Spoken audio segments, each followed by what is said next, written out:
Hey everyone, one thing that I'm actually kind of looking forward to missing out on this year is the post-Christmas flex.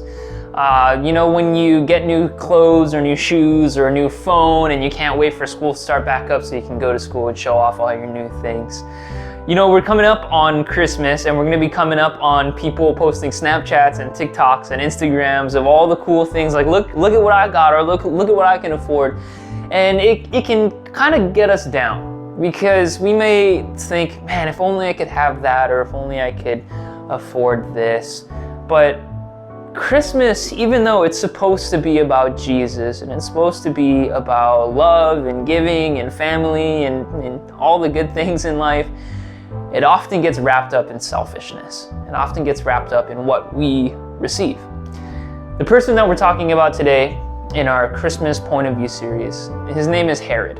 We mentioned him last week in the video of the three wise men, but today we're going to be looking a little more at his story. Before we really get into the story, let's get a little context, a little history, see what's going on. So Herod is what's called a client king. That means that he was installed as a king, basically like a middle manager type over the area of Judea. He was put there by Rome. Now, Rome, as you probably know, kind of ruled everywhere back in the day. And opinions are split on Herod. Some historians and scholars say that he was a good king because he did all these building projects. Others say that he was kind of a tyrant and so he wasn't so good. The main point is that he was an authority figure. He was the king of the area where Jesus was born.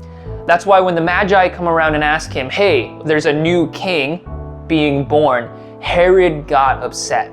He was obsessed with his own status and his own power, holding on to his own power, so much so that he missed the miracle that God was doing in front of him. It may seem kind of unrelatable, but I've actually kind of been in Herod's shoes before. I mean, I've never been a king of Judea set up by the emperor, but I have been more focused on myself and less focused on what God is doing. I mean, I know that the Bible says to be encouraging. God says to lift others up instead of tearing them down, but all my friends are roasting this one guy and I don't want to stand out. I don't want to go against the crowd, and so I join in.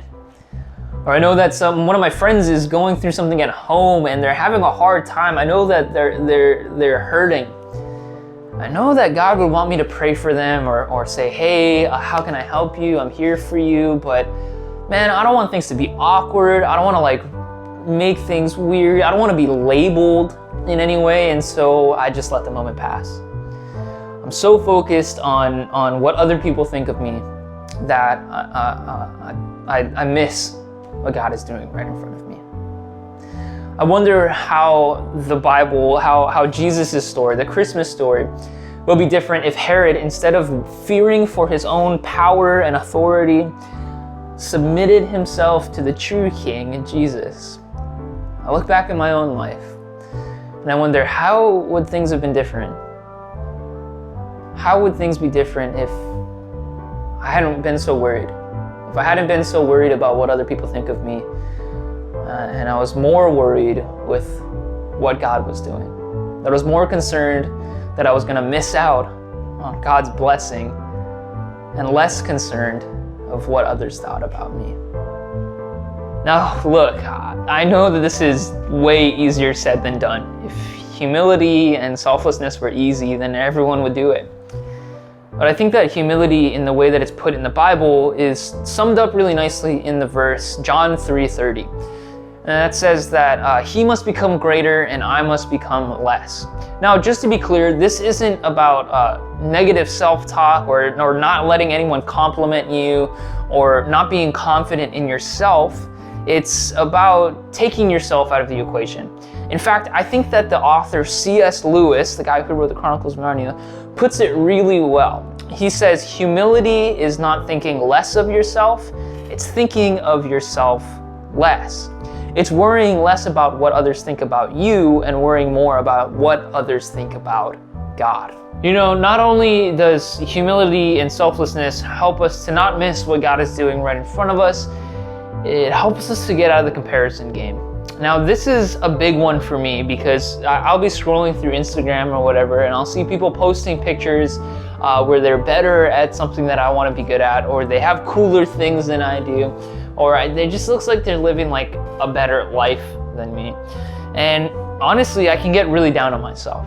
But by being humble, by thinking of myself less, I can be stoked for them. I can be genuinely excited for what God is doing in their lives and all the blessings that they have, while also genuinely and authentically thankful for what God is doing in my life, for the things that I have and what my life looks like.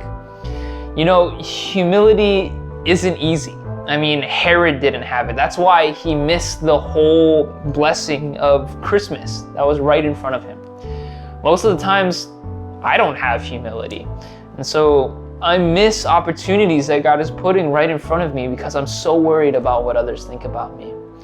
But alive, if I can challenge you to be humble leading up to Christmas and for the rest of our lives, just to make humility part of who we are, then we won't miss what God is blessing us with. Alive, thanks for sticking around. We miss you so much. We'll see you next week.